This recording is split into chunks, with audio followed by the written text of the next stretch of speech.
Greetings friends, my name is Claire and welcome back to my channel.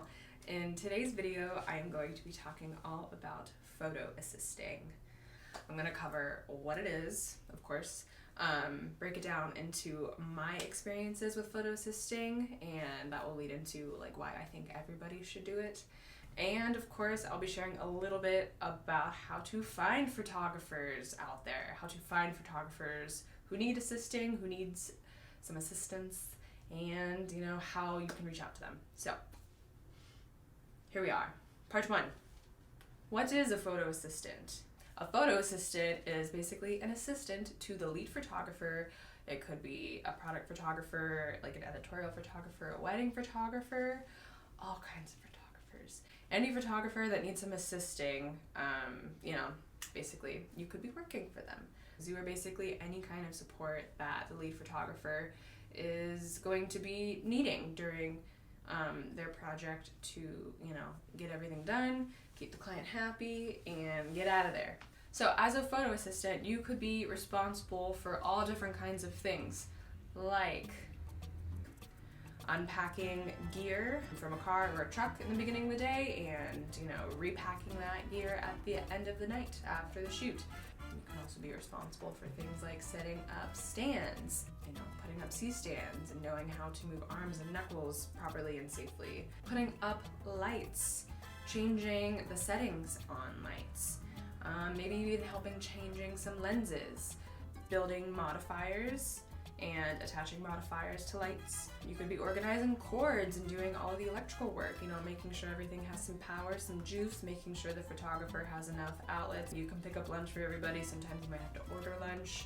Changing batteries. Let's see, I have more fingers. I don't know what number I am, so I'm just gonna put the fingers down. You could also be a human C-stand, Sometimes you just need an extra arm, boom, you're stuck holding something. Get ready for that. You could also just be helping clean up things. Some assistants are, kind of forteed in data management, where you are actually helping keep your photographer organized on Lightroom or some kind of, other system like that. So ultimately, assisting means a lot of things, and it's a big role, honestly. Cool.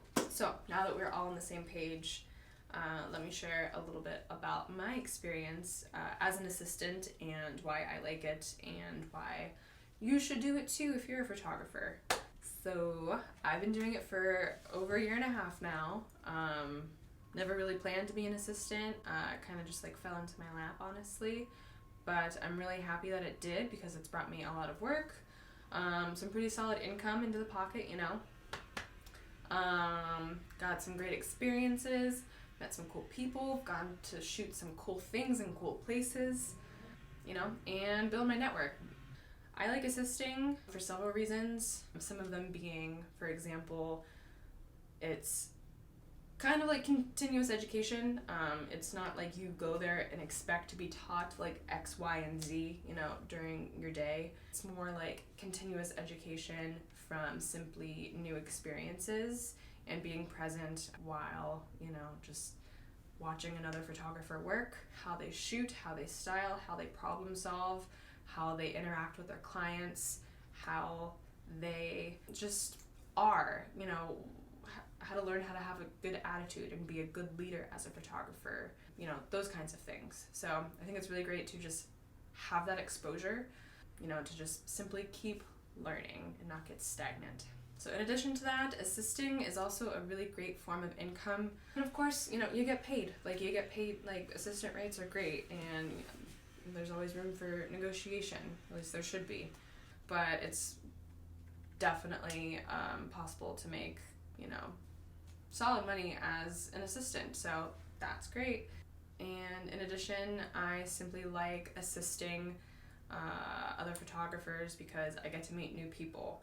While it is scary to get out of my comfort zone from just working and relying on myself in my own studio and creating my own art for other, businesses and brands, it is really refreshing to be thrown into a new environment, meeting new people, and shooting, new objects, items, people, of course, it's just all new. The final part that I wanted to cover in this video was to quickly shoot you in the right direction of how to find a photographer, how to find an assistant gig, you know, how to find somebody who could use your help on an upcoming shoot.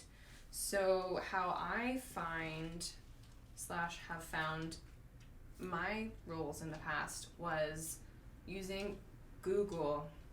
I'm a product photographer, and so I wanted to assist other product photographers. So all I did was basically Google product photographers in my area, and several names pop up if that business or person is registered as a photography business in Google, and it should have their contact information. You can look at their website and their portfolio, hopefully, to gauge what kind of photographer they are and how far along in their career they are, and if maybe you might be a nice fit to reach out and assist them. So that's definitely a great way. In addition to good old Google, I also think social media is really great for networking and meeting and finding new people, especially photographers and creatives.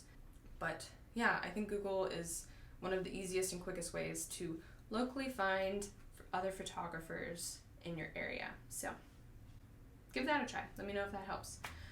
So yeah, after I found some photographers and I liked what I saw on their websites, and I was like, cool, like I'd love to work with this person. I do the good old casual cold emails where you just kind of pitch yourself and introduce yourself and offer your help and your services to them, making yourself stand out. Even provide a link to your work. Hopefully you have a website. If not, maybe provide some links to your social media feed. I think that's a great idea to share what kind of cameras you're familiar with, like what brand, like I shoot on Sony, or I'm Canon, I'm Fuji, I'm Hasselblad. Anyways, and then just be honest about your shooting experience. Be honest about your experience with lighting. If you shoot in natural light, or if you're more experienced with strobes and speed lights, that kind of thing. Share a little bit about you so they remember you, and also can gauge if you would be a good fit to assist and support them. So if a photographer asks if you're familiar with something and you're not, just be honest and offer up a way that you would be willing to learn how to become familiar with it, or how to learn to be able to take that on, whether it's for that project that you could be hypothetically talking about, or for in the future. Make it something to work on in the meantime, and then you can reconvene with that photographer at a later time when you feel more confident about your new skills and experience. So when I was in the process of landing my first assistance gig with a local photographer, this person asked me if I was familiar with, this brand of strobes that they work with, and I wasn't. And thankfully, this person was incredibly kind and invited me over to their house to piece by piece go through their equipment and basically show me how to use everything safely, set it up safely, break it down safely, all that jazz. And that really, really helped me out because I felt confident then on shoot day. We were both on the same page then about my responsibilities and what my expectations were for the day, and their expectations of me for the day. So if the photographer is willing to take some separate time to teach you or show you some ropes, that's awesome. Unfortunately, not all photographers have that kind of time or willingness to, share that kind of information, but they are out there. Kind people exist, so you just gotta find yourself a nice, kind person. Closing thoughts: even if you have your own business and you're very successful with your own clients and, la-di-da, I think it's really cool to, not just cool, but important, humbling, to assist other photographers. It's a great networking opportunity, and ultimately you still get to make money and learn. All good things. All good things. What are you waiting for? Get out there. Get out there. Make some friends. It's just do it. Just do it. just do it, and then we can talk about, you know, everything you learned afterwards. And you'll be like, hey, that was a great idea. Like, blah, blah, blah happened. And I'll be like, oh my God. Yes. As always, thank you for watching and putting up with my rambles. This was a fun one, coming back from my little hiatus. So thanks for putting up with me. If you'd like to learn more and witness more of my rambling, go ahead and subscribe so you can catch me next time. Get to learn to love the taste of humble pie.